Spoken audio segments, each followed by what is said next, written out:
Olá, amigo internauta da Prêmio Esportes, aqui é Rodney Brocanelli e hoje eu tenho um convidado muito especial. Eu vou falar aqui com o Rafael Alves, que é praticamente um papa aqui da modalidade do futebol feminino, um grande especialista, já apresentou o programa aqui na Prêmio Esportes, é integrante ainda da equipe Prêmio Esportes, está sempre colaborando com a gente e eu trouxe ele aqui para a gente poder falar um pouquinho dessas duas rodadas aí do campeonato do torneio de futebol feminino dos Jogos Olímpicos, que está dando muito o que falar. Primeiramente pelo desempenho das meninas comandadas pelo técnico Vadão e também na comparação aí com o futebol masculino, que conseguiu dois resultados até certo ponto surpreendentes. Rafa, obrigado por atender aqui a Prêmio Esportes gentilmente mais uma vez. É sempre um prazer falar com essa galera, amigos, né? Sempre amigos. E valeu pelo espaço também pro futebol feminino que vocês sempre dão e não está sendo diferente. Pois é, e você faz parte dessa história, Rafa. E uma coisa, a primeira pergunta que eu queria fazer a você é o seguinte, até meio óbvia, mas nunca é demais perguntar para quem já convive com a modalidade há muito tempo. Te surpreende toda essa repercussão em torno da campanha das meninas do futebol feminino com duas vitórias convincentes contra adversários de porte? É uma coisa que deixa você surpreso? Então, por se tratar de Olimpíada, né, o desempenho da seleção em si, eu esperava que o Brasil poderia conquistar. Acreditava que o Brasil poderia terminar essa primeira fase em primeiro, como acredito, e acho que deve acontecer isso. Mas eu sinceramente não esperava o alto nível do futebol apresentado até aqui, né? O Brasil nos amistosos ainda encontrava uma dificuldade, não tinha uma definição no meio-campo ainda. A gente tinha aquela dúvida se Marta e Cristiane estariam bem, né, nos Jogos Olímpicos, e isso superou as minhas expectativas, né? E eu acho que isso, o tempo que a seleção joga junto, só confirma, né, esse bom momento. Eu acredito que para o Brasil é fantástico isso, só acho que isso até melhorar. E uma coisa que eu falei, né, era difícil colocar o Brasil como favorito ao ouro, mas eu sempre falei que dependia muito da primeira fase. O Brasil vencendo, como está vencendo, conquistar a primeira colocação na primeira fase, da maneira que deve conseguir, com a atmosfera toda envolvida a favor, eu acho que é uma seleção que chega muito forte na fase final. Porque aí, para brigar por medalha e para uma semifinal, é um jogo, né? Pega umas quartas de final aí com uma equipe, na teoria, pode ser mais fraca, né? Mas taca aspas aí, né? Porque do grupo que pode vir algumas encrencas. Aí o Brasil, aí eu sou mais Brasil. Acho que é uma equipe que vai ficar muito mais forte e vai ficar muito mais inteira. Tem essa dúvida aí sobre a Cris, né? Se ela continua ou não, porque ela teve uma contusão, é dúvida. Mas eu acho que isso não pode abalar, não. Acho que o Brasil tem muito para crescer ainda. Até porque, Rafa, eu imagino que o Vadão tenha treinado opções também sem a Cristiane, né? Vale lembrar que o Vadão teve muito mais tempo à sua mão a jogadoras do futebol feminino. Então eu creio que realmente ele tem opções aí táticas para poder suprir uma ausência da Cristiane, né? Sim, ele tem opções táticas e tem também a questão de que muitas atletas estão crescendo muito. A Bia tem jogado muito, a Formiga não preciso nem falar. Se pega a Fabi, né, a lateral também, joga muito. A gente tem do meio para frente a gente tem uma melhora significativa. A Marta jogando bem, né? Então, assim, certamente o Vadão vai conseguir suprir caso a Cris não continue. Ela certamente, arrisco a dizer que ela certamente já não joga a partida contra a África do Sul, né? Acho muito difícil. E aí a gente vai ficar na expectativa para saber se ela continua ou não. Ô Rafa, uma coisa que chama a atenção nesses Jogos Olímpicos, não sei se você compartilha dessa mesma ideia, é que eu acho que algumas modalidades, alguns atletas de algumas modalidades sentem um pouco o clima. Eu vi isso um pouco no judô e outros esportes também. Mas eu creio que a seleção também não está enfrentando dificuldades por jogar em casa. Muito pelo contrário, ela está se sentindo até muito à vontade com a torcida a seu favor. Você entende dessa forma também? Você acha que elas estão chamando mais atenção, né? Em época de Olimpíada, realmente o foco para elas aumenta muito mais. Você acha que de repente elas estão trabalhando bem com essa questão de ter muita gente olhando? Eu acho, assim, de um modo geral, eu acho que depende muito do atleta, depende muito do momento dele. Jogar em casa pode ser tão bom quanto ruim, né? Depende muito de como o atleta vai se preparar, enfim, uma série de fatores. No caso do Brasil, eu até escrevi isso no primeiro jogo ainda contra a China, que fazia tempo que eu não vi uma seleção tão leve em campo, jogando, deixando o jogo rolar. Acredito que ela estava um pouco, antes do primeiro gol contra a China, já estava dando uma demonstração de nervosismo, Mas quando fez o primeiro gol, a seleção voltou e tal.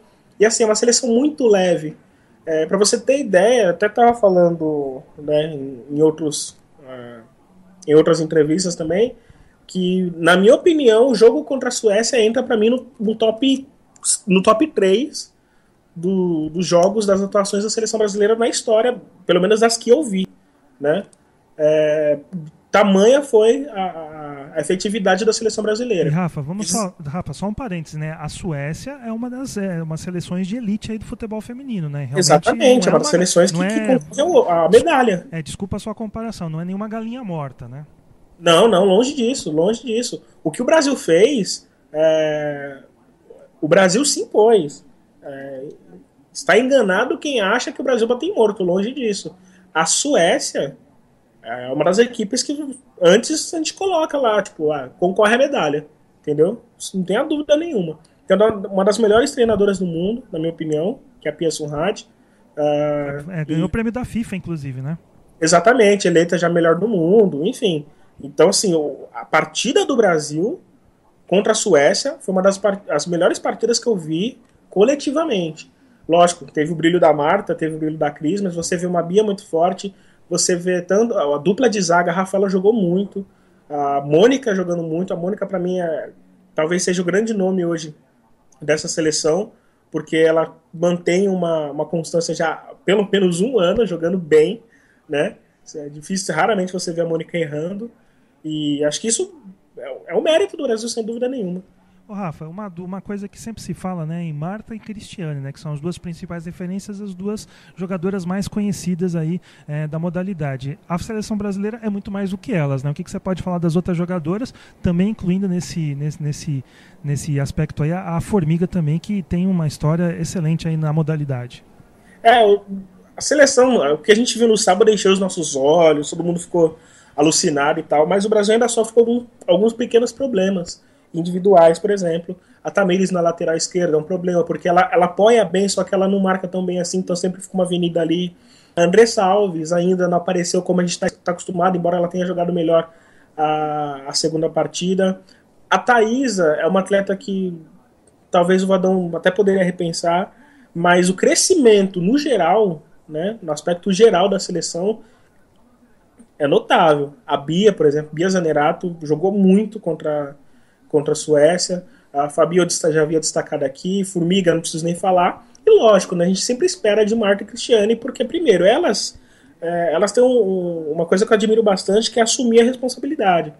Elas assumem essa responsabilidade, elas não se escondem. Elas falam assim, temos essa experiência, batemos na trave, queremos fazer o possível para ir, e elas se apresentam, e quando elas estão bem, grande chance da seleção como um todo, né, se dar bem, que é o que aconteceu excelente partida que o Brasil realizou no último sábado. Então, assim, me preocupa como é que a seleção pode reagir, por exemplo, numa eventual ausência da Cris. Por outro lado, me parece uma seleção muito focada, inabalavelmente falando, assim, tipo, aconteça o que acontecer, elas vão manter o foco, entendeu?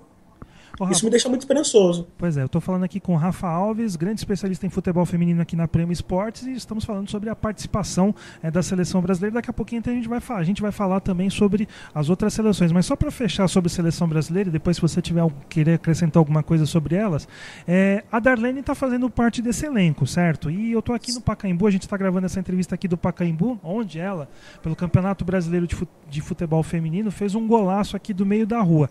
E outro dia, eu estava inclusive acessando o nosso site, deixaram até um internauta deixou um comentário reclamando pelo fato dela estar de fora da seleção titular. Você acha que ela tem bola para estar entre as 11 titulares? O que você pode falar dessa jogadora, Rafa? Eu acho que dentro de campo, o único posicionamento dela possível, no qual ela se encaixa, ela até pode ser uma segunda atacante, ela até consegue ser isso, já foi, enfim, mas ela é uma boa centroavante. E aí você tem a Cristiane, né? Aí se explica por que ela está no banco. Não por demérito da Darlene, sim pela bola que a Cristiane tem jogado. Pode ser que ela pinte agora, né, na próxima partida. E só lembrando, a Darlene, ela tá na... Meu Deus, esqueci. A Darlene, ela tá entre as suplentes, se não me falha a memória. Só vou confirmar ela está entre as suplentes. Quem está de reserva imediata é a Debinha, na verdade, né? Entendi. Ô, Rafa, vamos falar um pouquinho das outras seleções, né? A gente tem que destacar aqui a seleção dos Estados Unidos, também uma das favoritas para conquistar a medalha de ouro, e que tem na Hope Solo o seu principal destaque, né? Então, inclusive, a gente tem aí toda a polêmica dela com a torcida brasileira, referente àquela postagem no Instagram. Eu não sei, não me pareceu alguma coisa que tenha demérito ao Brasil, me pareceu apenas uma forma dela se relacionar com uma situação que estava acontecendo, né? Com aqueles repelentes, aquelas toucas, aquela proteção toda contra o Zika vírus. Não me pareceu um demérito, mas apenas uma forma dela brincar com a situação, né? O pessoal aqui não gostou e até agora fica fazendo aquelas provocações, né? Quando ela vai cobrar tiro de meta, aquele famoso Zika. Mas deixando isso de lado, você até pode comentar sobre isso. O que a gente pode falar também sobre a seleção dos Estados Unidos, que é realmente uma das favoritas num caso de eventual semifinal ou final, pode ser uma pedreira aí para o Brasil. Não, sem dúvida, né? A seleção norte-americana, a camisa pesa, né? A camisa pesa, sempre vai pesar. E a contra a França também, e a tradição também, né? A tradição. Contra a França, no jogo contra a França que teve no sábado, ficou muito claro isso. A França merecia a vitória em um determinado ponto, mas aí, quando existe uma falha, você não pode errar contra uma seleção tricampeã olímpica, ou tetracampeã olímpica e tricampeã mundial, né? Você não pode errar. E é o que acontece. A seleção norte-americana, ela vem bem, mas é uma seleção mais eficiente do que talentosa, né? A seleção norte-americana tem talentos individuais, como a Hope Solo, por exemplo, que você já falou, fez uma excelente partida no sábado. Tem a Carly Lloyd, que não é à toa que é a melhor do mundo, atual melhor do mundo. Se espera um pouco mais da Alex Morgan. Tem novas meninas que estão... Novas nem tanto, mas na seleção estão assumindo um certo protagonismo, como a Ali Long, por exemplo, que é uma meia do Portland Thorns, que a gente brincava muito no passado, que ela era muito sonolenta, mas ela tá jogando bem. A Crystal Dunn também, que é uma meia atacante, joga pelos lados, muito, muito boa também. Enfim, é uma seleção que tem um elenco bom. Talvez, das 12 seleções, eu acredito que a seleção norte-americana é mais completa, no sentido de elenco. Você tem peças de reposições boas. No banco, você tem a Ali Krieger, por exemplo, que já foi lateral, já jogou como volante, enfim. Você tem a Mallory Pugh também, que é uma menina brilhante, tem 17 anos apenas, está se destacando nessa seleção. Eu acho que é uma seleção mais completa. Contra a França, apesar da vitória, me deixou a França, que eu já venho falando também, que é uma das seleções que, para mim, se fosse colocar por prateleiras, eu colocaria Estados Unidos numa prateleira, a França na outra, e aí as demais na terceira prateleira. O Brasil pode até subir, inclusive, para uma dessas, né, de acordo com o que vem jogando. Mas a seleção norte-americana, eu já achei ela mais favorita. Antes do começo, eu achava que já achei ela mais favorita. Eu acho que podemos ter aí uma surpresa. Eu acho que podemos ter aí uma possibilidade de não ser os Estados Unidos medalha de ouro. Tenho essa impressão. E Rafa, outros destaques, assim, o que tem te agradado nesse torneio no futebol feminino das Olimpíadas? O que você pode destacar de outras seleções aí que estão jogando, seleções até mesmo de não grande porte? Você acha que de repente alguma delas mostrou evolução, pode vir a entrar na elite aí no futuro? A gente sabe, não sei, a gente pode falar de África do Sul, o que você pode nos contar a esse respeito? Assim, a seleção do Canadá é uma seleção muito melhor do que de um ano. Aquela seleção que disputou a Copa em casa é uma seleção fraquíssima. E eram as mesmas peças praticamente, né? Mas era uma seleção estranha, mal posicionada e tal. Agora é uma seleção que está mais formada, né? Acho que o grupo ajuda também. Fez uma boa partida contra a Austrália, embora a Austrália talvez até merecesse o empate. Fez o que tinha que ser feito contra a Zimbábue. E aí a gente vai ver o potencial de fato da seleção canadense agora no jogo contra a Alemanha. Então eu abro esse disclaimer aí para ficar de olho no Canadá. A Sinclair voltando a jogar bem, Schmidt voltando a ter chance de jogar como titular, Mattinson também é uma atleta que eu particularmente acho legal no esquema do John Hernan também, tendo chance, enfim. Outra seleção que me chama a atenção, já tem me chamado a atenção, mas me chama ainda mais, só que ainda peca um pouquinho, talvez na hora de definir, é a Austrália. A Austrália fez uma grande partida contra a Alemanha, fez uma boa partida contra o Canadá, né? Tomou o gol logo no começo, depois pressionou o Canadá, pressionou, aí no contra-ataque tomou o segundo gol e ficou praticamente sem chance de virar. Mas contra a Alemanha elas chegaram a fazer 2-1, 2-0, né? Depois a Alemanha conseguiu empatar, mas a Austrália perdeu muito gol. Poderia ter vencido o jogo por 3 até 4 gols contra a Alemanha. A gente está falando de uma seleção que também é muito forte, que embora esteja se reestruturando, esteja sofrendo com essa reestruturação também, perdeu 4 grandes atletas se aposentando na última temporada, né? Então não é fácil para a Alemanha se reerguer, né? Você imagina na seleção brasileira, você tem, se bem que não é um grande parâmetro, mas só para ilustrar melhor, sei lá, você tem o Neymar, o Renato Augusto e mais 2 jogadores, né, mais badalados se aposentando, né? Para você repor essas peças não é fácil, no caso da Alemanha principalmente. Então, eu separei essas 3 seleções aqui, Canadá, Austrália e a Alemanha, né? Eu já tive uma expectativa maior da Alemanha, mas é uma seleção que quando chega em Olimpíada é impressionante como tem uma dificuldade de manter, né? É uma seleção que até um determinado ponto contra a Zimbábue estava tendo dificuldade e depois conseguiu fazer a goleada. Contra a Austrália ficou muito, assim, faltou pouco para perder para a Austrália. E esse jogo contra o Canadá vai ser bastante interessante. Você havia comentado da África do Sul. A África do Sul ela pertence a um grupo, né, de seleções africanas como Nigéria, Gana, que tem talentos individuais, tem se aprimorado taticamente muito bem, mas ainda sofre com a inocência, né? Você vê uma das principais jogadoras da África, Seu Poncewe, que é uma excelente, habilidosa, é rápida e tal, ela fica muito em impedimento, por exemplo. E ela nem é centroavante, ela é uma jogadora, meio atacante que joga pelos lados. Então é muito comum você ver ela. Por quê? Porque falta o tato, né? De saber se posicionar e tudo mais. Então a África do Sul é uma seleção que tem valores, mas vai ser o saco de pancadas.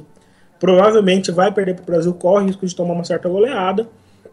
Mas a gente tem que destacar também a evolução de equipes africanas, né? E assim, eu destaco essas 4, África do Sul, Gana, Nigéria, que na base sempre aparece muito bem, e também a Guiné Equatorial, que devido a um problema de inscrição, né, de atletas e tal, não vai poder disputar as eliminatórias para a próxima Copa em 2019. E Rafa, o que você pode falar da Colômbia? A primeira participação delas aqui no torneio feminino, até porque realmente só tem o Brasil, se eu não me engano, me ajuda nisso, o Brasil só tem uma vaga nos Jogos Olímpicos. A Conmebol só tem uma vaga nos Jogos Olímpicos e essa vaga sempre é do Brasil, né? Isso. Essa vaga praticamente sempre é do Brasil. Abriu-se uma outra, que foi a da Colômbia, né, que foi vice-campeã no torneio sul-americano, no pré-olímpico. É uma seleção que a gente sempre espera, né, ver algo de diferente, mas é uma seleção que sofre, por exemplo, com um comando técnico já antigo, né? O Taborda já está há muito tempo na seleção, então você não vê muita melhoria. Tem aquela coisa que a gente fala muito da tal da panelinha, né? Que prejudicou bastante a Colômbia na Copa, em Londres, e um pouco na Copa também. Mas também temos valores individuais, como a Lady Andrade, Lacey Santos, boas atletas. A Colômbia teve um desfalque muito sério, que foi a Yoreli Rincón, que talvez seja o maior nome dessa geração da seleção colombiana. Se ela tivesse, seria a garantia de que a Colômbia estaria no patamar melhor? Talvez. Mas a Colômbia também, vão combinar, né? Ela não teve muita sorte em pegar em um grupo França e Estados Unidos, né? Pegou um grupo muito forte, França e Estados Unidos. Aí, ainda por cima, acabou perdendo para a Nova Zelândia, né? No último sábado. Enfim, o que eu espero é mais pro futuro, né? Seleções como Colômbia, como Chile, seleções que vêm se aprimorando em alguns aspectos. O Chile, por exemplo, tem uma das melhores goleiras do mundo, na minha opinião. Poderia muito bem estar nesses Jogos Olímpicos. E a Colômbia é uma seleção que eu vejo se manter, por exemplo, atletas novas, como a Lacey Santos, por exemplo, que é uma atleta muito nova. A Lady Andrade também. Mais atletas que vêm da base, né? Que vêm fazendo um bom papel na base até. Acredito que é uma seleção que pode crescer e dar mais dificuldades, pelo menos no âmbito continental, né? Pelo menos numa Conmebol da vida. Eu acho que a Colômbia pode aparecer, assim como o Chile, com mais força frente ao Brasil, por exemplo. Rafa, para a gente encerrar, como é que você encara essas comparações que a torcida vem fazendo da seleção feminina com a seleção masculina? Vale lembrar que, só reiterando, a seleção feminina vem vencendo as suas adversárias com o pé nas costas, enquanto que o Brasil tem muitas dificuldades para ganhar de adversários até inexpressivos, com todo respeito, como o Iraque. Como é que você enxerga essas comparações? E só uma outra dúvida, o que você acha que de repente pode ser o futuro da modalidade depois desses Jogos Olímpicos, independente do resultado? O que você acha? Vai chamar mais atenção ou vai voltar aquilo tudo que a gente já tem acompanhado aí nos últimos anos? É delicado falar sobre isso, porque assim, eu trabalho com a modalidade pelo menos uns 5, 6 anos. Mas eu já acompanhava antes disso. Então eu sempre via um certo apelo em torneios, nos principais torneios, Copa do Mundo, Olimpíada. E depois caía no esquecimento. O que eu vi nos últimos 2 anos, para ser mais específico, eu vi um interesse maior, sobretudo na mídia alternativa. Né? A gente tem sites aí muito bons, tem a página Futebol Feminino, que o nome é Futebol Feminino, tem a Dibradoras, tem a Lu com Futebol para Meninas, tem o Edu Pontes agora que está fazendo um canal no YouTube para falar sobre. Então acho que a mídia alternativa está fomentando uma galera que estava carente disso, estava carente desse tipo de informação. Então acho que, diferente dos outros anos, acho que a tendência é a gente popularizar um pouco mais, tá? O que acontece, e aí falando já sobre a primeira pergunta que você fez, né, sobre a comparação, é natural, pela empolgação do brasileiro, que é um povo que gosta de ganhar, né? Não um povo adepto, fã do esporte, gosta de ganhar, você está ganhando, beleza. E aí junta com a carência de uma seleção brasileira que não traz mais aquela paixão, e aí aparece uma outra seleção como a feminina mostrando o que está mostrando, o pessoal abraça mesmo. O que eu não gosto muito é quando fazem essas comparações de marca melhor que Neymar, que seleção brasileira, que o pessoal está colocando agora, né, muita mídia, pouco futebol, porque aí você coloca uma responsabilidade injusta nessas meninas, né? É como se, como você não está tendo aquela felicidade com a seleção masculina, você acaba usando a feminina para se satisfazer, para satisfazer esse seu desejo de vencer e tal. E eu acho injusto com essas meninas, que essas meninas até 2, 3 anos, sabe, ninguém sabia que elas tinham amistosos, por exemplo, né? Que legal que a galera tá vendo. Espero que a galera comece a olhar com outros olhos. Espero que, se acontecer, por exemplo, do Brasil perder, não venham com aquele papo de amarelou, que acho assim, coisa mais cruel e injusta com uma seleção como essa, por tudo que a seleção passa. Mas eu acho que tem que ter existe um limite aí que me preocupa bastante, que é justamente essa necessidade de repor uma paixão perdida. Assim, né? A seleção masculina já não é mais a mesma, aí a seleção feminina tá lá e o pessoal fica toda na seleção feminina e acaba jogando uma pressão injusta nessas meninas. Até tenho evitado falar sobre isso, tenho me perguntado bastante, eu tenho evitado expor nesse aspecto, mas, enfim, com o espaço dado eu faço questão de falar sobre isso e sobre essa minha preocupação também. No mais, que a seleção feminina aproveite isso, como tem aproveitado, entendeu? Usando a atmosfera a favor, fazendo de um estádio um caldeirão favorável a elas, né? E vamos ver. Espero muito que as pessoas tenham interesse em conhecer os clubes, por exemplo. A gente vai ter aí uma semifinal de Campeonato Paulista com 4 equipes de excelente nível, né, que nas quartas já demonstraram isso. E se a galera tivesse interesse, será bem bacana também.